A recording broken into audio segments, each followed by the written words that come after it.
Oh, Mr. Thompson, hey, guys. Mr. Thompson, the Elijah are down for pa. Oh, you're welcome, Mr. Thompson. That's it. Now, me just say money na mo here. And a free SHS some fast one so money be pa. Yeah, there are there say. Pacho di ebiem na MPP wo ma yen mabunu. MPP aka say oba wo be bie enwuma 1 million. Nam digitalization so. No wie so a wasan so aboa creative arts industry na mana gina na so. Then na MPP wo ma yen na ye wo insano ejuma. MPP say or the buy Ghana first policy eba. Nti yen aye produce niam o man mu na no an ye be use yen kokra niam mfiri amano ne emfa mabio.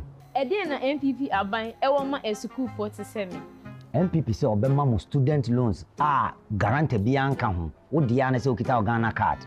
Afesu ye nuano mo a omoye disable no. Obebo modin ase omo tertiary education no obehwe o mamom scholarship free.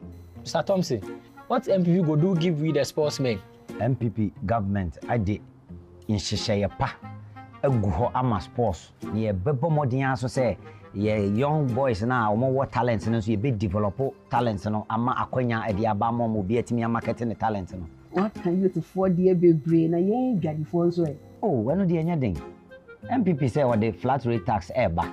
Owie so a ne nyuma ogu so a wo ye fa kwan any healthcare any agenda 111 projects ni nyina obeto aso. No wie so a madwadifo no ye bebie bank de amamo se de be ya modwadie ho nsem ebekoyie. Mama yen supporting leader odi ye beko enim. Mama yen tu aba emma Dr. Bawumia. Order number 1. Ayesroho. Over the past 8 years, the NPP has been committed to creating jobs and transforming lives across Ghana. From infrastructure development to manufacturing to economic policies, the NPP has laid a strong foundation for job creation.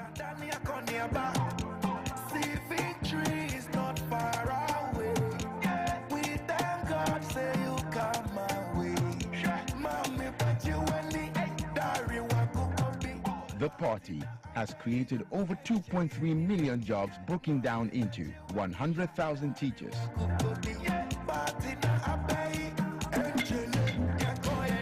54,000 healthcare workers, 40,000 personnel in police, military, fire service, etc. 200,000 industrial jobs through One District, One Factory, One D, One F initiative.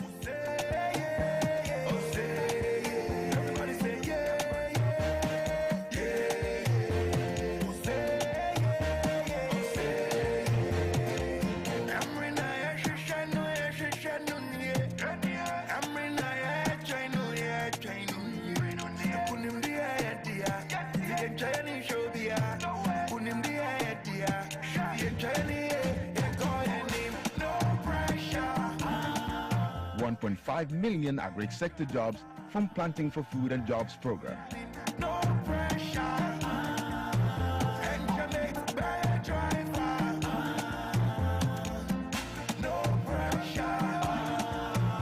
150,000 service sector jobs through various government and private initiatives. Over 150,000 jobs through the Youth Employment Agency and 100,000 NABCO jobs. 100,000 SME jobs. In construction, 60,000 jobs through road, housing and other infrastructure projects.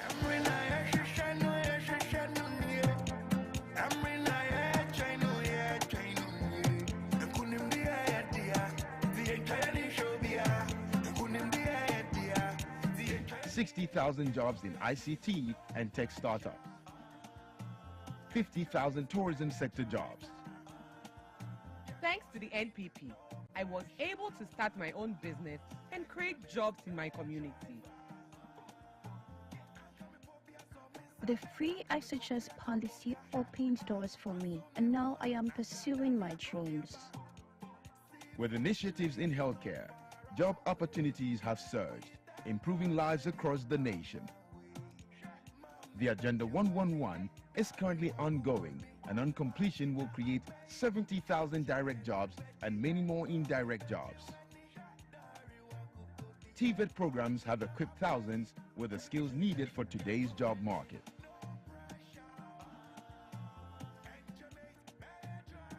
The NPP's digitalization efforts have created a thriving tech ecosystem, paving the way for future innovation.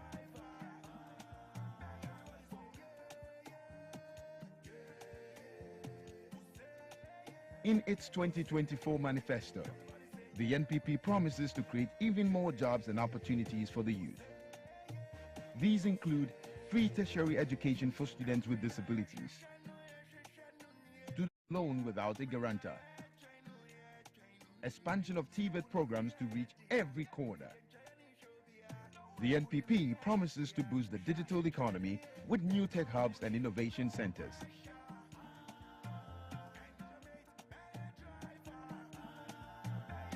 And train 1 million young people in coding. Yes, 1 million more jobs. Our work is far from over.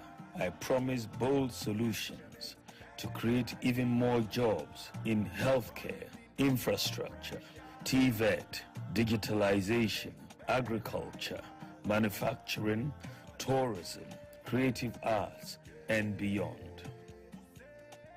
The impact of these initiatives will be felt in every community, bringing prosperity and hope to all Ghanaians. Bawumia means jobs. Bawumia for jobs. Under Bawumia government, there will be opportunities for all our young people. Together, let's build a future where every Ghanaian has the opportunity to thrive. On December 7, remember, you are voting for the future of young people. Vote NPP, transforming lives, building a prosperous Ghana.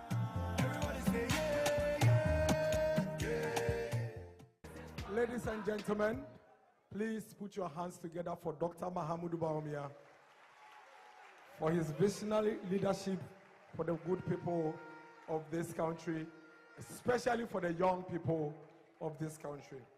We have the Motor Riders Association with us. Are you here, the Motor Riders?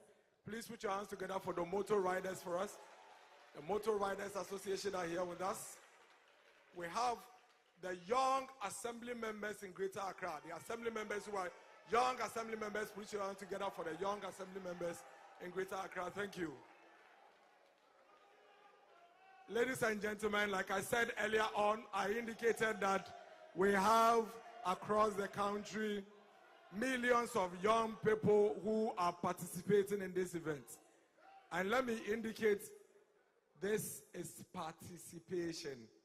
They are not just watching, they are engaged just as we are here. And this is only possible through digitalization. Digitalization is connecting communities, connecting regions, and connecting societies. We are about to hear what is at stake for us in terms of job creation going into the future of Ghana. Now, I would crave your indulgence to ensure that whilst we listen to the Vice President, we have utmost concentration as we listen to him.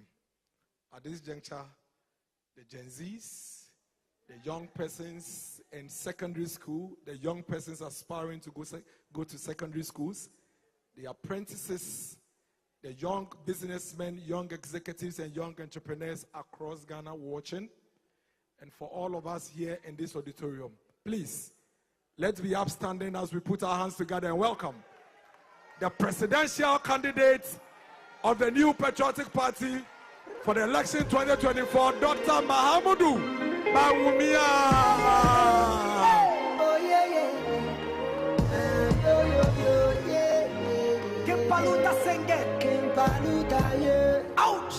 Yeah. Me didn't have a yassido. Now come and take your coming, got me a famine. Pressure kwana me damenda. Me didn't have a yassido. They spit on my face, so they block our way, so yo. Na shira na shiwo me se wo je mamia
Thank you very much.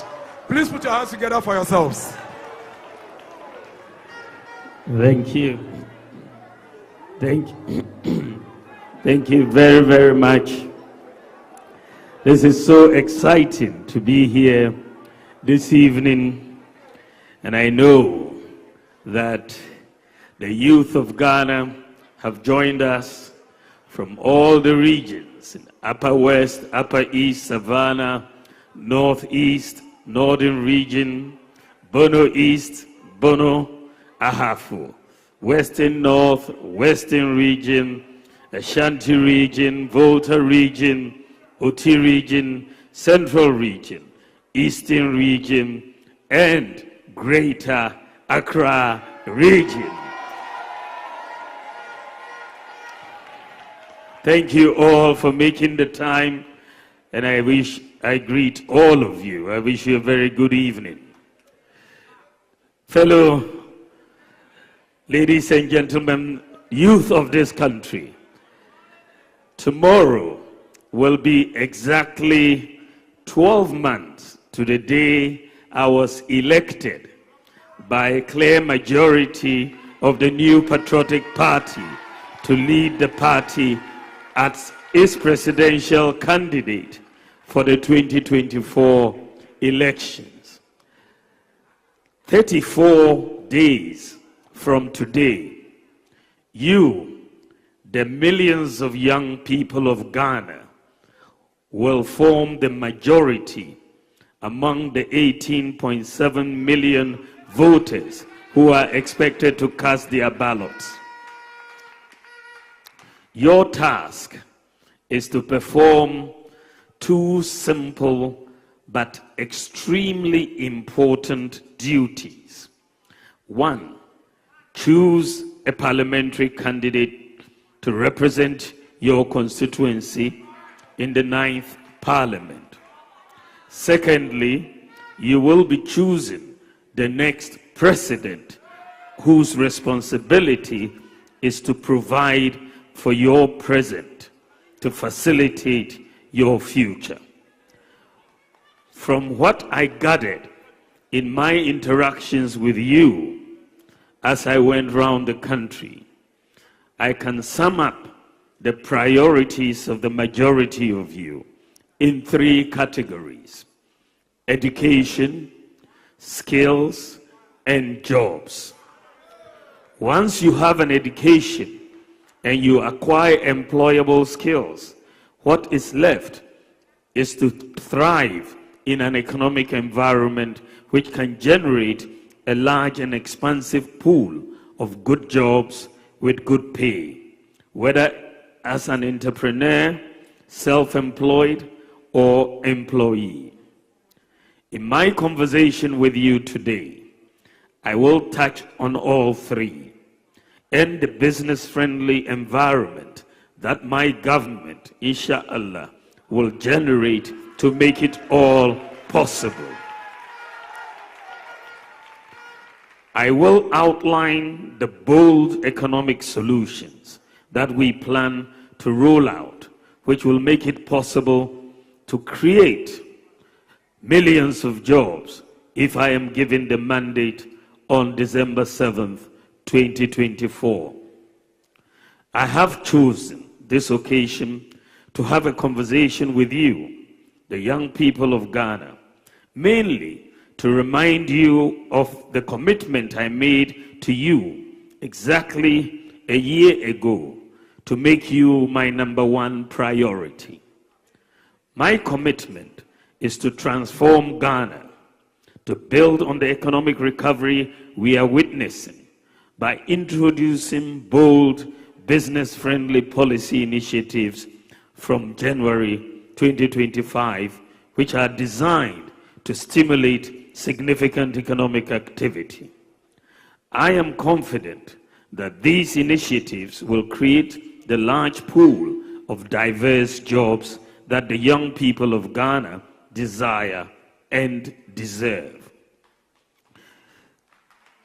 Distinguished ladies and gentlemen, just to give you a little indication about my faith in what is possible for us to achieve together, beginning January 2025, the growth of the Ghanaian economy has been revised upwards to 4% for 2024 and higher in 2025. To put it into perspective, the economy grew by a mere 3.4% in 2016, the last year under President John Mahama. In fact, in 2025, Standard & Poor's is more buoyant with their forecast at 5.4%. I am even more optimistic that it is possible to do even more if, with your vote, you elect me as your next president and we implement my comprehensive business-friendly and job creation programs as outlined in the MPP manifesto, some of which I will highlight here. I'm seeing from the online numbers as I speak that more and more of you are watching and listening to me live across the country and beyond. I thank you for your attention. I know many of you will be voting for the first time next month. Indeed, 8 years ago, many of you were too young then and therefore could not vote in 2016. Perhaps too young to remember self-inflicted crisis and homegrown hardships that my opponent put the nation through at a time when the whole global economy was rather stable and growing. You may not remember much that Ghanaians endured unforgiving doomsday for well over 4 years. If we were lucky, the lights would come on some part of the day and off for a whole 24 hours the next day, and so on. Barbers and hairdressers worked to earn just enough, if they were lucky, to pay for diesel for the small generator they had borrowed. The situation led to severe low productivity across board. Factories could not stay open for months, let alone 24 hours. And several Ghanaians lost their jobs as a result of the bad leadership choices of my opponent. The banks were bleeding. Some senior high schools had to shut down because the government refused to pay their feeding grant for 2 years. In 2016, just a few years after we became an oil-producing country, Ghana's economy, to the shock of the world, suffered its lowest growth rate for more than a generation. The situation was so bad for young people that a new group was formed with impressive membership nationwide. The name of that group was Unemployed Graduates Association. Coincidentally, the president then is the same man who is my opponent or who would be my opponent on Saturday, December 7th. I know some of you may not be too eager to vote. I do not blame you if you have bought into the view that all politicians are the same and that your vote won't make any difference. But that is not so. I can tell you that your vote can make a big difference. I will tell you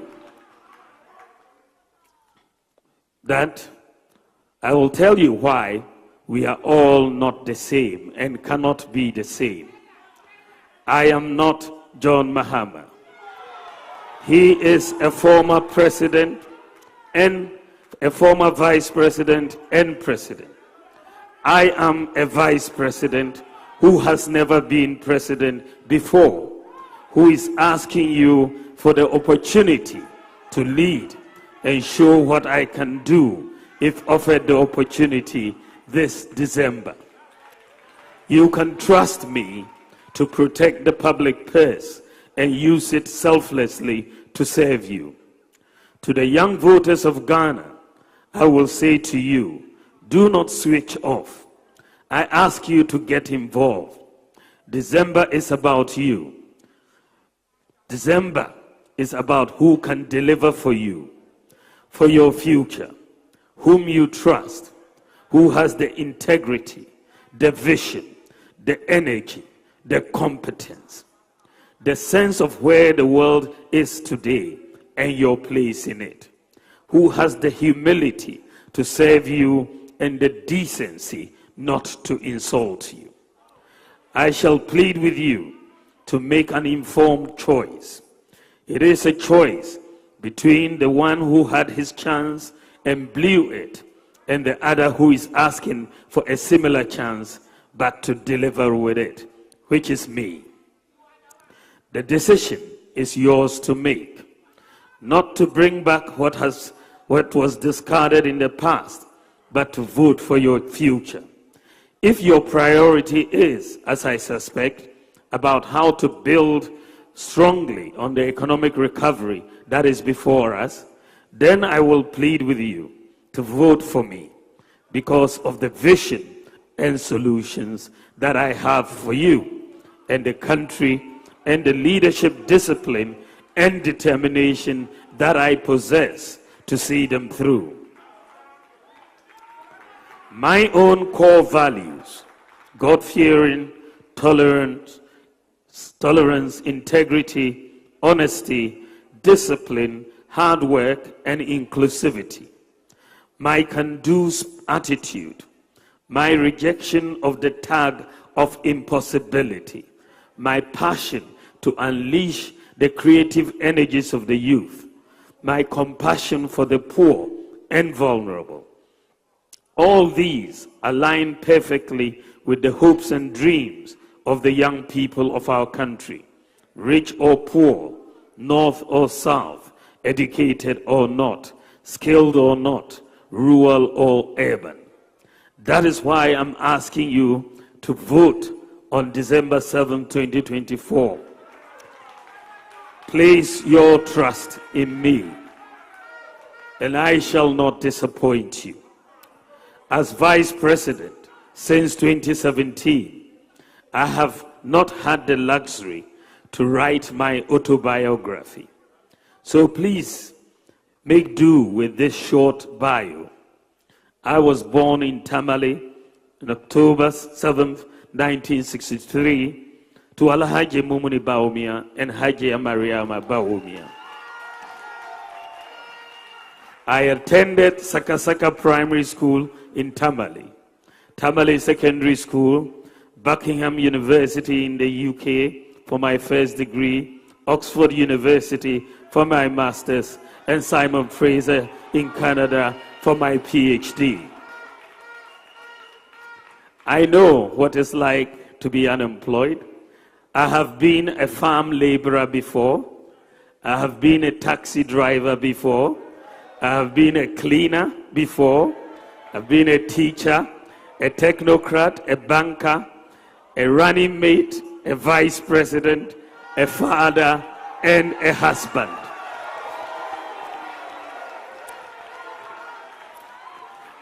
As a technocrat, I worked at the Bank of Ghana, rising to become deputy governor before entering into politics as Nana Addo Dankwa Akufo-Addo's running mate in 2008. As vice president during the period that the world faced its worst global health pandemic in modern history and the worst cost of living crisis since the Great Depression of 1933, I believe I have gone inside the oven and come out baked and ready to take over and lead to solve.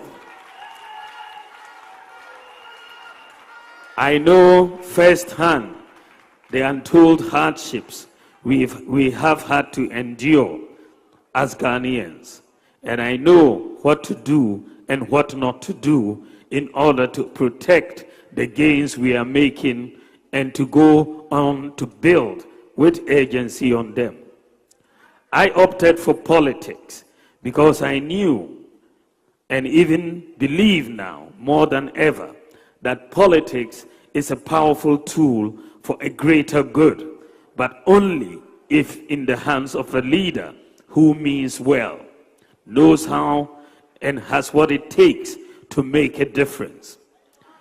I know I have the character, the experience, the vision, and the policies to address the concerns of the young people, and it is for this reason that I've asked to have this conversation with you today. Over this year alone, through my Youth Connect and other fora across the country, I have engaged with you, the youth, and listened to your fears, concerns, and aspirations. And I have been inspired by the ingenuity and can-do spirit of the Ghanaian youth. When I say to you today that your concerns and aspirations are my top priority items, I mean it from every sinew of my body. Indeed, I have been consistent right from the onset in making the destiny of the youth of Ghana my utmost priority. As I said in my acceptance speech as presidential candidate a year ago, and I quote, "I have my own vision and my own priorities." Given the opportunity by you, the people of Ghana, to lead, I shall govern as my own man with guidance from God Almighty. My vision is to build an inclusive, food self-sufficient, job-generating, data-driven and systems-based nation that will fully participate in the global digital revolution to solve our problems, and also usher in a golden age of benefits from our natural resources. I want to lead a nation that improves and unleashes the talents of our youth and offers good jobs with good pay and sustainable growth with macroeconomic discipline. As presidential candidate of the New Patriotic Party, this is my commitment to the youth of Ghana. The talent of our youth in various sectors, such as information technology, robotics, entrepreneurship, creative arts, sports, and so on, is just amazing. When we bring the talents of the youth together, we will surely build a mighty nation. Together we can transform this nation and do even more in many areas. I therefore invite the youth, particularly the Gen Zs, to join me in this journey of great possibilities. I have a place for you. Ladies and gentlemen, true to my quest for inclusivity, I want to ensure that the specific needs of young people are sufficiently addressed by my government if given the mandate, because I see that as vital if we are serious about making a difference in the long term.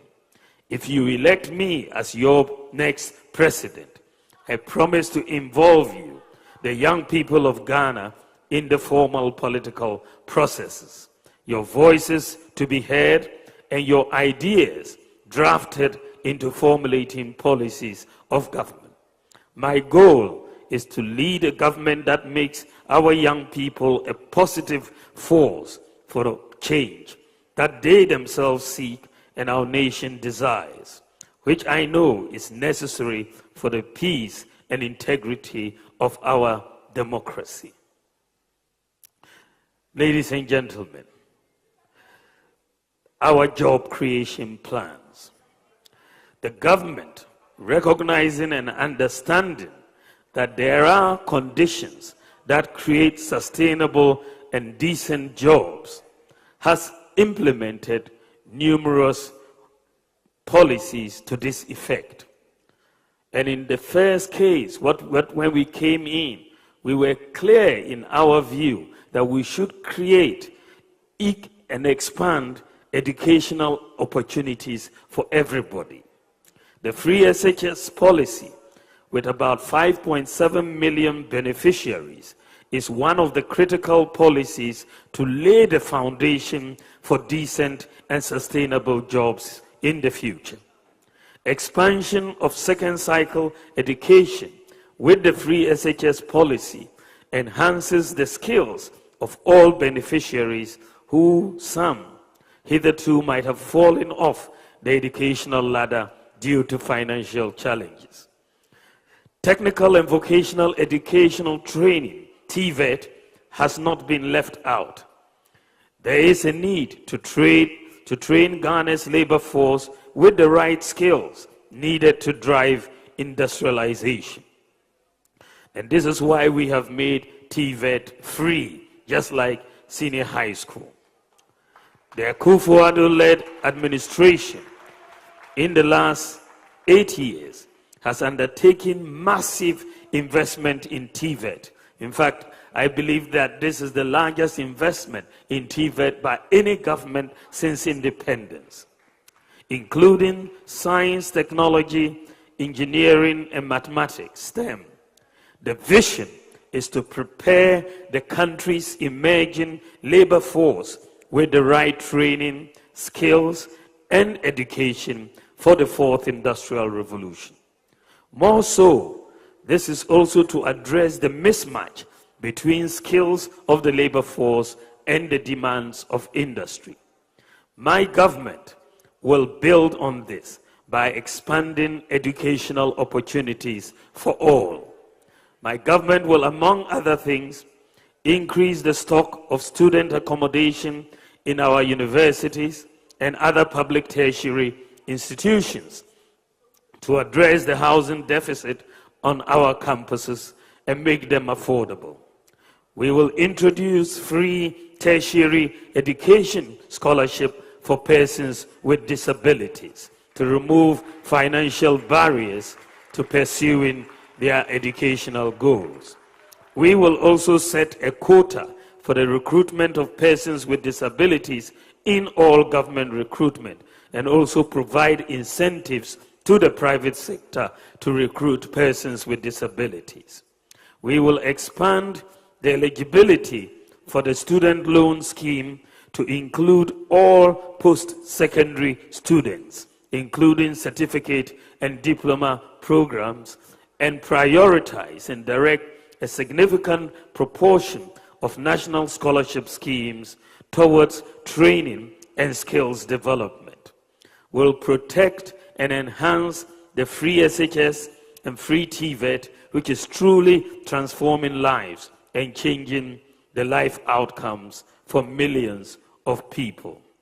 We'll continue to develop additional infrastructure for our educational institutions to meet the increased numbers that are resulting from the free senior high school policies.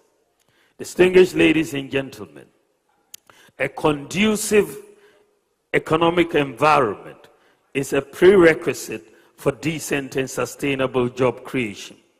With our philosophy of economic liberalism, we believe it is our responsibility to create an enabling environment for the private sector, which we believe is our engine of growth to flourish. Among other things, a stable macroeconomic environment is paramount. My government will reduce the fiscal burden on government by leveraging the private sector. Under the two-term administration of His Excellency Nana Addo Dankwa Akufo-Addo, we have put in place many social safety nets, like free SHS, free TVET, and so on. With all these social safety nets in place, my government will now focus on jobs and wealth creation by the private sector for all Ghanaians.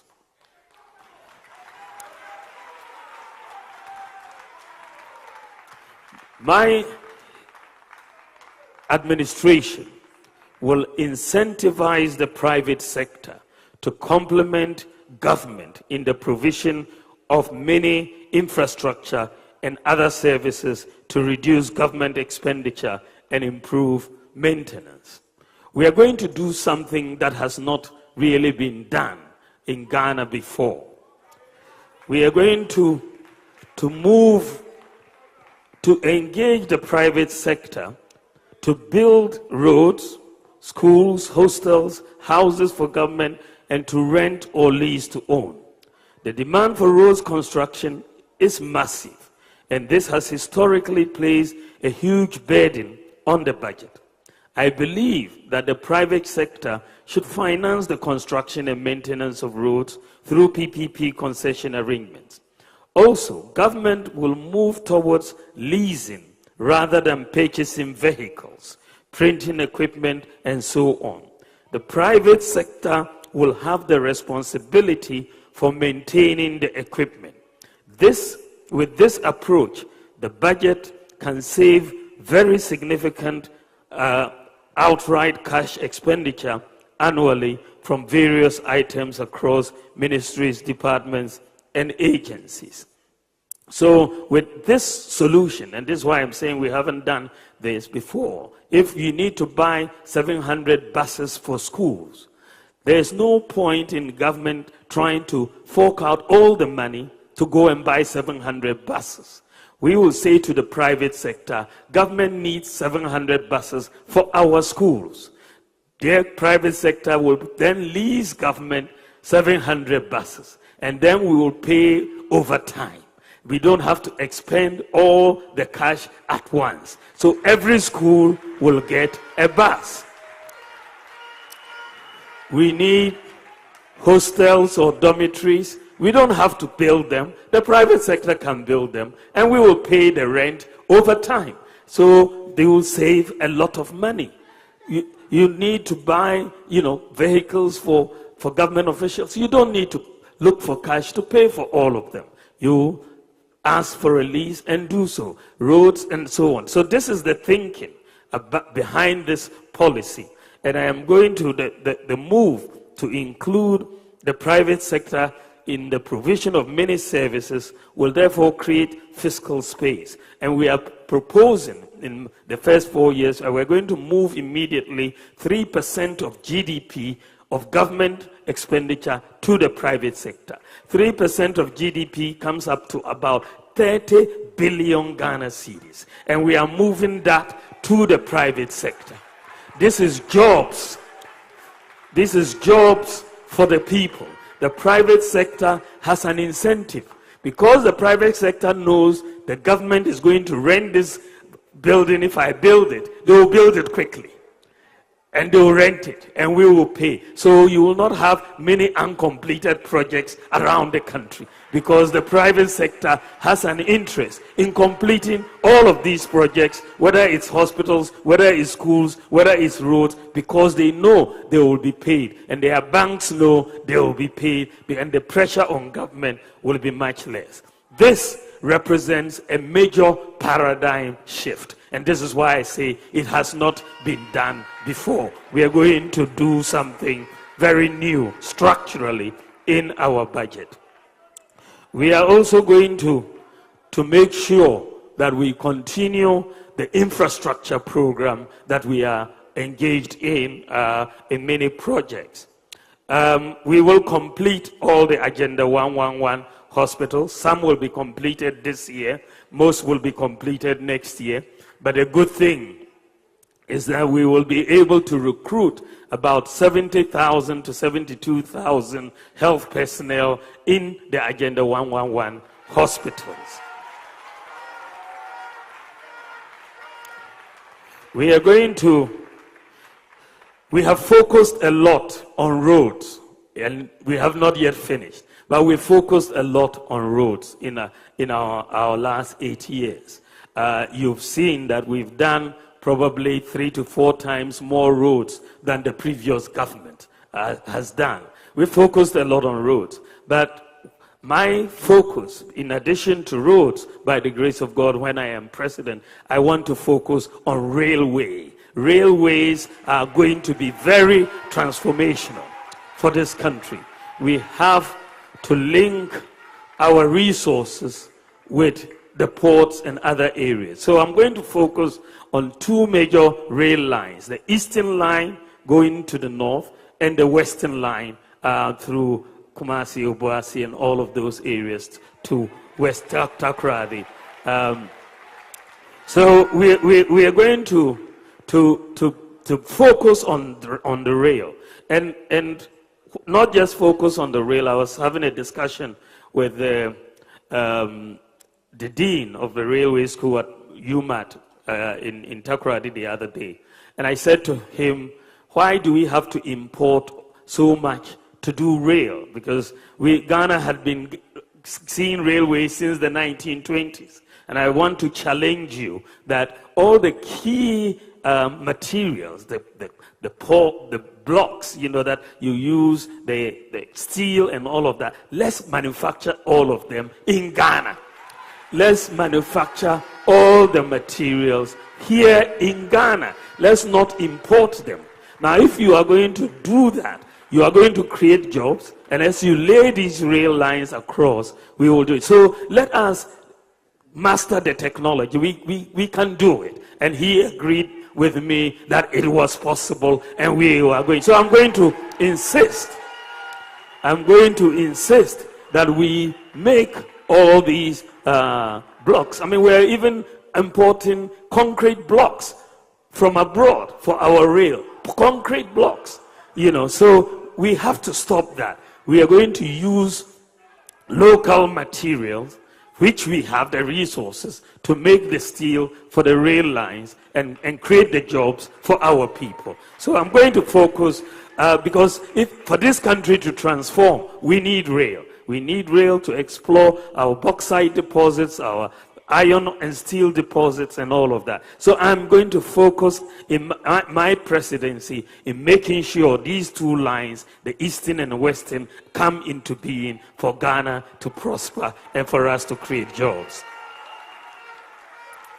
You will also see that in addition to this, government is commissioned the petroleum hub in Jomoro, the Izima area. And this is a major project. It's a $60 billion project. And the portal has been opened, and we are going to be able to see all the estimates come up with around 780,000 jobs for the petroleum hub. 780,000.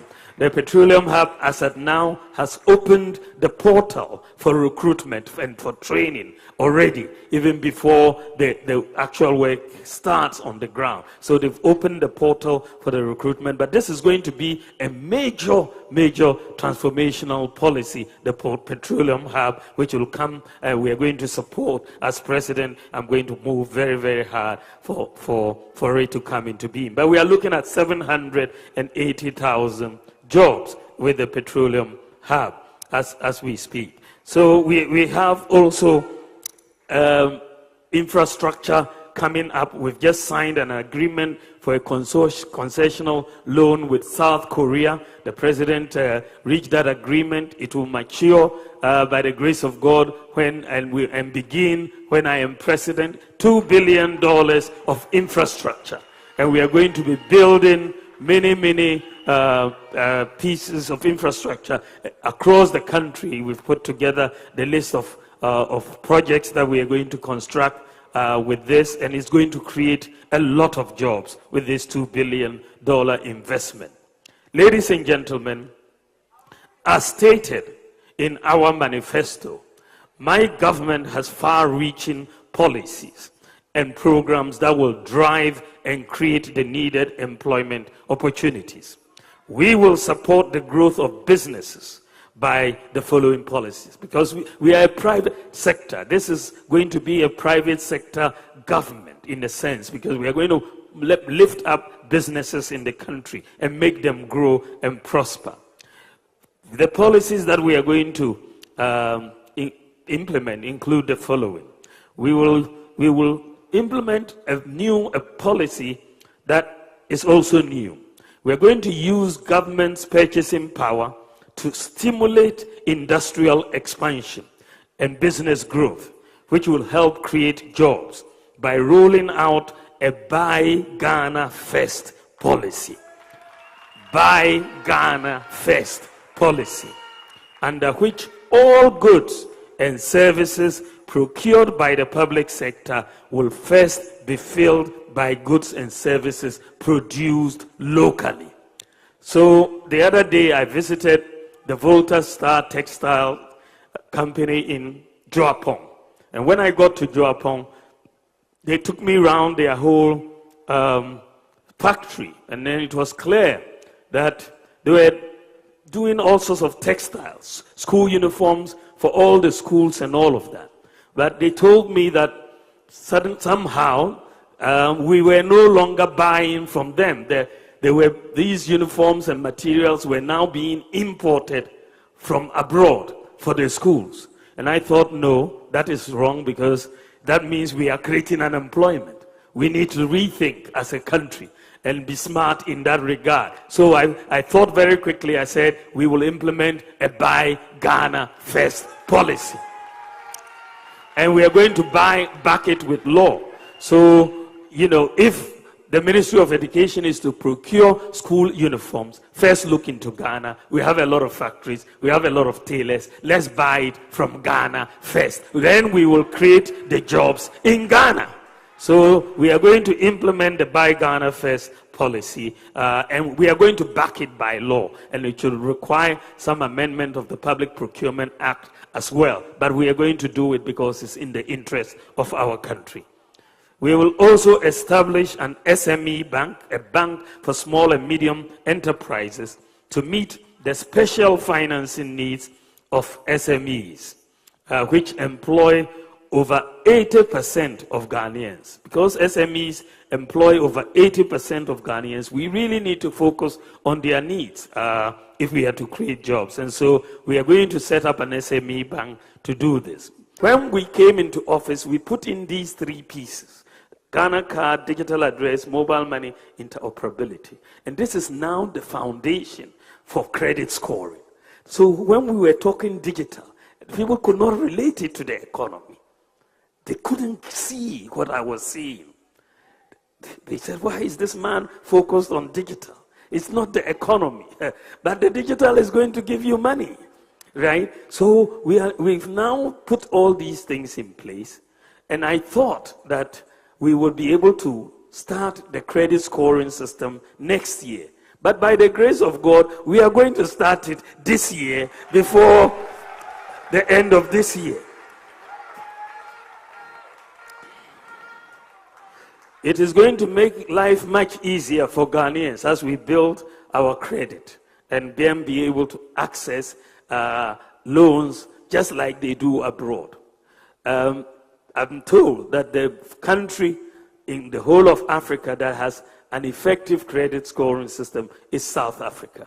We also have systems in Mauritius, in Kenya, in Egypt, and so on, but they are not apparently as effective. But be that as it may, we will be joining the list of few countries in Africa with individualized credit scoring systems. And I will launch Ghana's credit scoring system on November the 7th. So just in a few days' time, Ghana will join what we were thinking only exists overseas. But this will change the game. This will change the game for Ghanaians and for the youth, because a lot of people just want a loan to start a business. You could get a loan, and this is why it's a very, very good policy. We are going to boost sports, the creative arts, and tourism through our e-visa policies to bring in visitors. Very easy to obtain visas. A visa-free policy for African and Caribbean nationals.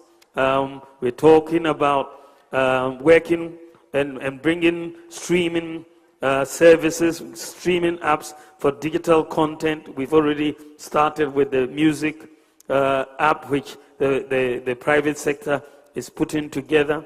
We want to establish a sports development fund to really help sports development in this country and to upgrade our pitches to meet international standards, also to continue with the AstroTurf construction across all the country. We have done more sports facilities than any government in this country. When we came into office, Ghana had only 3 AstroTurfs, the whole country. Today we have over 150 AstroTurfs. I have 33 such policies to my credit as Vice President. As Vice President, I have 33 such policies to my credit. Through the successful implementation of these policies, I have proven to be a problem solver and a promise keeper. I challenge anyone to mention just one policy my opponent championed or initiated or implemented as Vice President. Just one. Just one. Just one. I have never been President of Ghana before. I am presenting myself to you for the first time to ask for your precious vote to serve you as your president and to continue the development agenda of the MPP. And in all humility, I would like you to give me the opportunity to become one of the most impactful presidents in Ghana's history.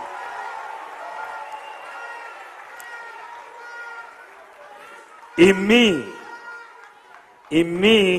you will have a brand new tear rubber president, not a second-hand failed president.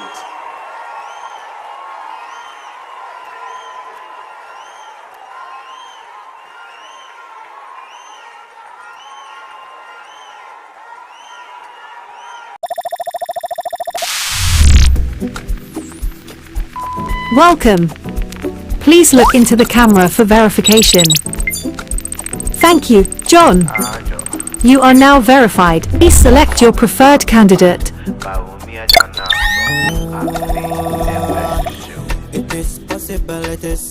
New candidate. Profile being verified. Please choose another. New candidate. Profile not ready. Please choose another. To see development options for this candidate, press yes or cancel. Will cancel free SHS. Will cancel LEAP. Will cancel health insurance. Will bring back Doomsaw. Should I continue? Press yes or cancel. Please choose another. Development options will improve free SHS, free healthcare, flat rate scheme for importers, jobs for the youth, affordable public transport with electric buses, Generally, a great choice. The only choice really. Thank you for voting number 1. Esuro, vote number 1 on the ballot. So I think that is something that I would like to see more of. Most countries have industrialized through the agro-processing side before you go to the other segments like the cars and so on. The water situation is also very, very critical, and we need to make sure that we control, and this is why I think that the issues about mining in the water bodies through these galamsey activities is just a no for our country, and we have to do everything to stop it, because the cost for us, disease and everything, is so high. And this is why we really need to regulate the small-scale mining sector and direct them to areas where gold can be found, because most of them think that the gold can be found in the water bodies. But you can get into, community mining schemes where the Geological Survey Authority has already identified that there's gold here. So you go there, we give you these mercury-free machines and all of that. So you don't have to go to the water bodies, and it's regulated. And I think that is very, very important that we focus there. Thank you. Thank you. Mr. President, we'll take some quick questions from the Ashanti region. Ashanti region, if you can hear us, please ask us just 2 questions, and then we can begin to wrap up. Ashanti region. Ashanti region. Is that the Ashanti auditorium? Yes, that's Ashanti region. Please go ahead with your question. Go ahead with your question. Hello. Good evening, Your Excellency. Please, my name is... Hello? Please, my name is... Vice President. Hello, Mr. Vice President, which we all call you the economic wizard. I would want you to help me with something here, some economics here.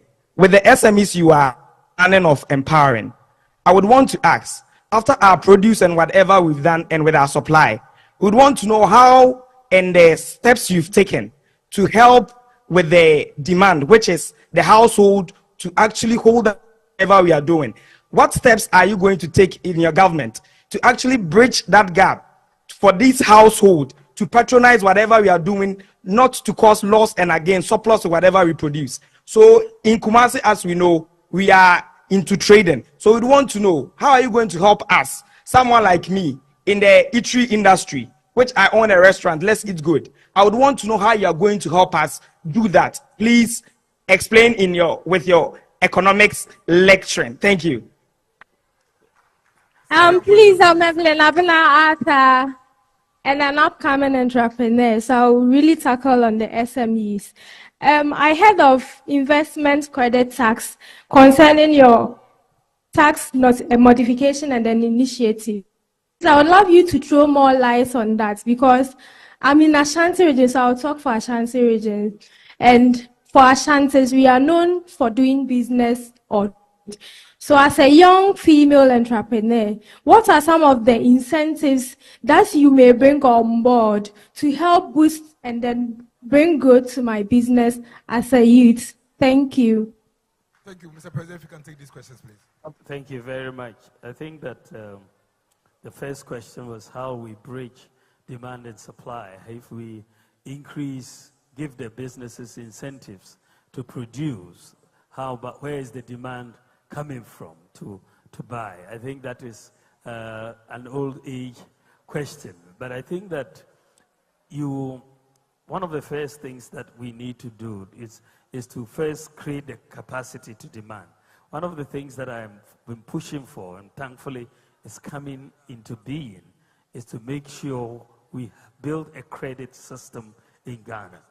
Because a lot of consumer demand in many of the advanced countries is driven by credit, right? So if you are in a nation with no or little access to credit, you will be producing at a low level equilibrium.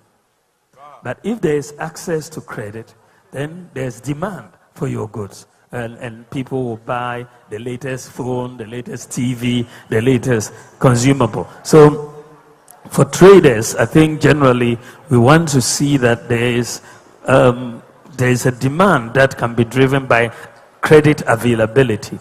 And this is why the credit scoring system for me is going to be so transformational for Ghana. I've been working on this for 16 years. I introduced the first Credit Reporting Act for Ghana in 2003, I think, or so, yes. Around 2003, yeah. So, and then we sort of been trying to get, or maybe 2007, trying to get Ghana moving in the direction of a credit reporting and credit scoring. For the 8 years of the previous government, very little was done. In fact, nothing was done. And so when we got back, we said that, look, let's pick this thing up and work to bring a credit system to Ghana. But you needed to put the Ghana card in place, the digital address system, mobile money interoperability, so that everybody could have a bank account. Now we've been able to do all of that. So for the first time in our history, we are going to have a credit scoring system that allows people, and as I said, I see digital lending coming up very, very soon. You're already seeing it. Phone companies are giving people loans and so on. And so you're going to see with credit scoring a lot more credit being given to people who can then come to your shops and buy, or even stay at home and order from your shops, you know, because they have the credit, they can pay for it and all of that. So I think that has been one of the taxes. And that gives you capital. As I said when I was speaking, many companies, the first 3 years, are just trying to find their feet. You know, this is not the time you want to be looking for tax revenue from them. When they set up the businesses and they employ people, then they'll make money.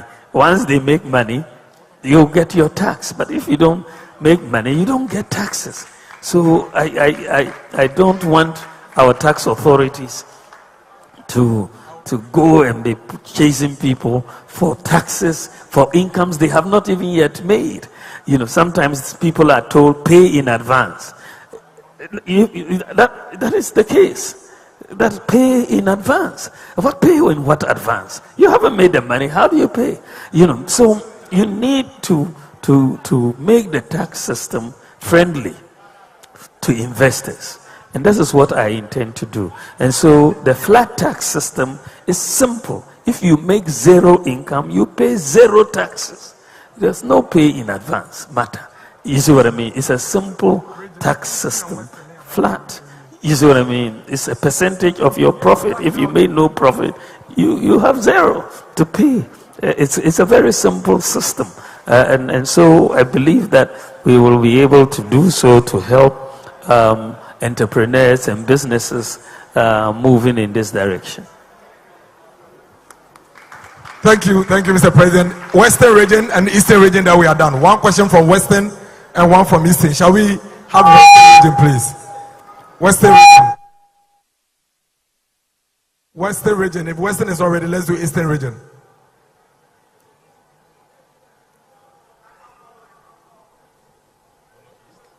Western region, Eastern region.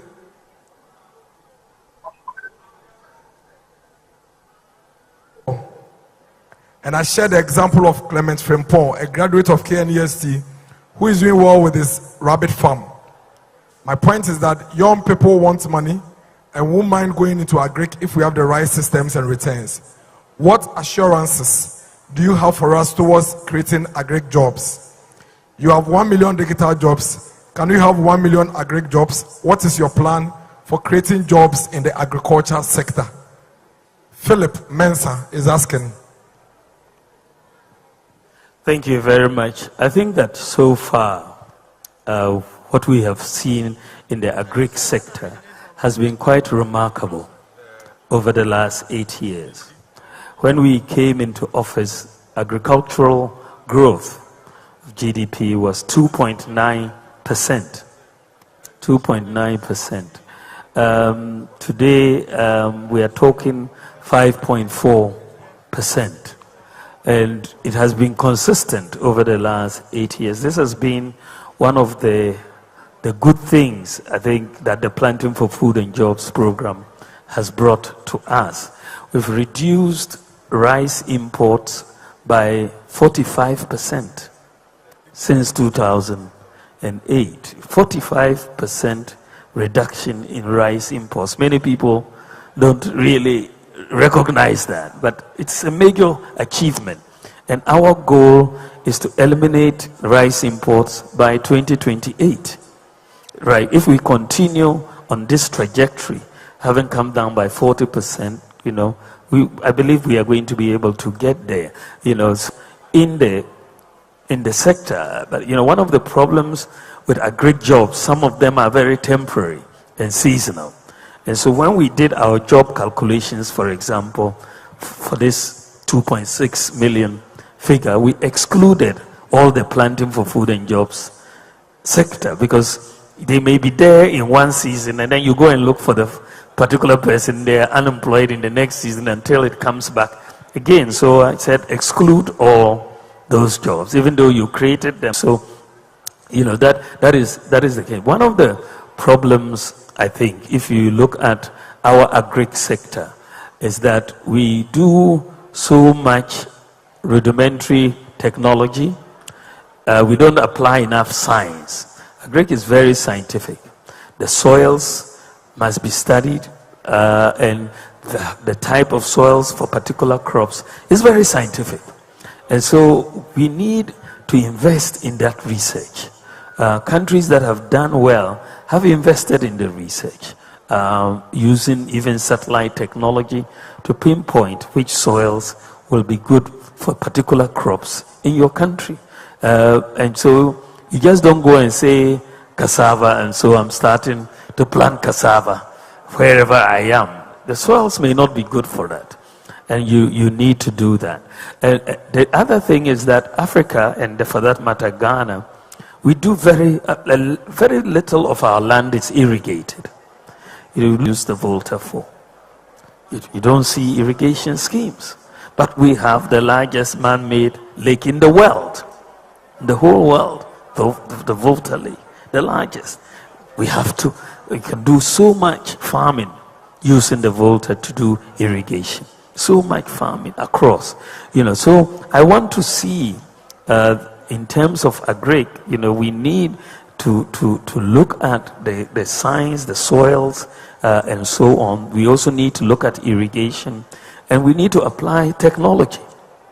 You cannot, today's technology is digital in the agri space. Agri-tech is very, very high now, you know, so you need to apply technology in the agri space, sensors and so on for irrigation. And I think that that's why we want to build agricultural enclaves. Every, you know, area has particular advantage for particular crops. And so we should be looking at enclaves that deal with specific crops. Some areas will be rice, some areas will be tomatoes, some areas will be maize, right? But we need to identify and support the planting of those particular crops in those areas. So this is why we are proposing these agricultural enclaves at these enclaves, you know. So every enclave, if it's a cashew enclave, you must have a cashew processing plant in that enclave. If it's a rice enclave, you must have rice processing plants and so on. So you want to support those enclaves with processing and also with irrigation. But the biggest constraint for many farmers is finance. Right, so this is why we're saying that we need to redirect Agricultural Development Bank, working with the finance and the SME banks to get into agriculture. I was having a discussion with a friend of mine who drew my attention. He says, you know, we have a fund for education, GET fund. We have a fund for health, NHIS, but we don't have anything for agri, which is probably the most important commercial activity that we need to undertake, given that 60% of our population is engaged there. He has a point. So we need to get direct financing. And I also am proposing the setting up to help the farmers, especially in this area, with district agri mechanization centers. Many farmers have problems accessing mechanization. They use rudimentary equipment. So if we can get them the tractors, the combine harvesters, the planters that they can use in their districts, then you really solve a big problem. So recently, we've done the DRIP program for road construction. In every district, we've given every district an excavator, a grader, a roller, backhoe, tipper truck, and all of that. And that is helping. So I want to take that same concept into the agri sector. Let's work with the private sector and get every district, every farming district, equipment, a center where the farmers can go in. I've seen many of the farmers, many of them are poor. Even renting tractors is a problem. So we need to help them. So these are the areas, and I believe that if we apply technology, we will generate a lot of jobs in the agri sector. They're much more than, because it's the biggest sector, much more than any other sector, if we give the farmers the push and the lift. Yeah. Thank you. Thank you very much. Thank you, Mr. President. Please put your hands together for the Vice President and Presidential Candidates of the NPP 2024 elections. It's been a very intriguing engagement, a lot more to discuss, a lot more to talk about. But I'm sure in the coming days, we are going to even interact more. The Vice President continues his engagement in the constituencies, and as he moves around, the conversation would continue. Thank you, Northern Region. Thank you, Northeast Region, Savannah Region, Upper East Region, Western Region, Western North Region, Central, Greater Accra, Volta, Oti, Eastern, Bono East, and Ahafo Region. Thank you, Ghana. Thank you, the young people of this country. Thank you for your time, and we're grateful. December 7th is just here. Number 1 on your ballot paper is the man for the future and the man for the youth of this country. Thank you, and God bless us all.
Your license.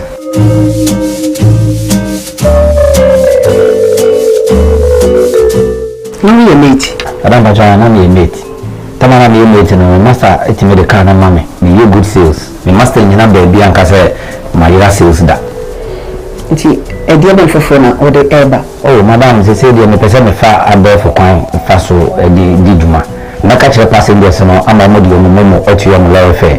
Na afi so my mama dey o mo Ghana card na to ticket online. Ya di papa.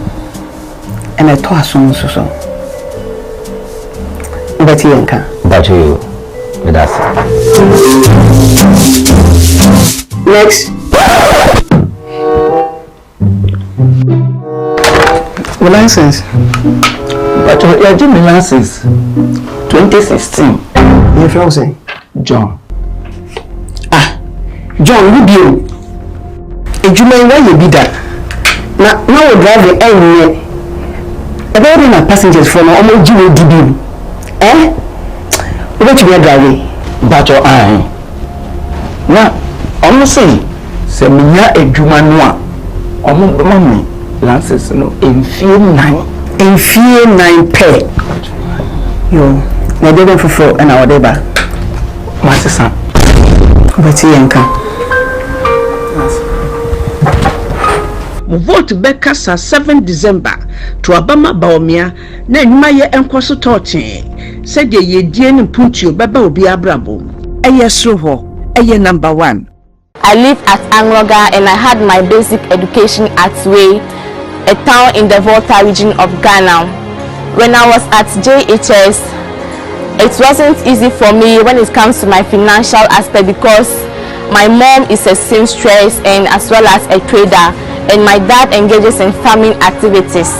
But God being so good, the government of Ghana brought up this free SHS policy. So I'm so happy that the government have brought up this policy that is making me also to have access to secondary education. One day I would like to become like the Vice President of the Republic of Ghana, Dr. Bawumia. That is, I want to become an economist. He is my role model because I believe he has been one of the best economists ever in the world.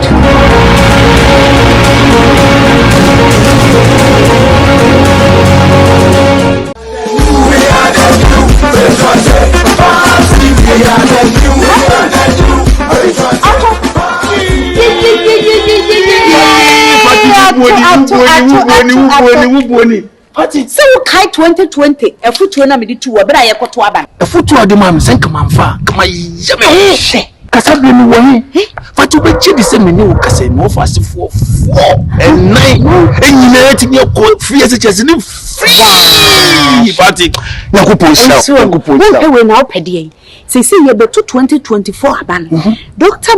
Bawumia ono ana obeto na na ekufo do ni mapa no so enti share no be another na we fi say o mo ka se free SHS no enye ye me kai so wi akire o mo se o mo na de bai eni na me ka che so wan wi ya no o mo be ka se Yesu kura o mo ne kun no ya pa o betimi aka azakwa eni ti me ka kire 2024 aba ye betu ye tu oba no tu ni bi e mo Dr.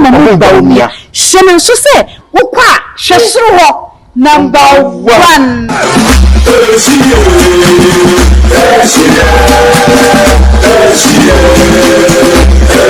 Rajo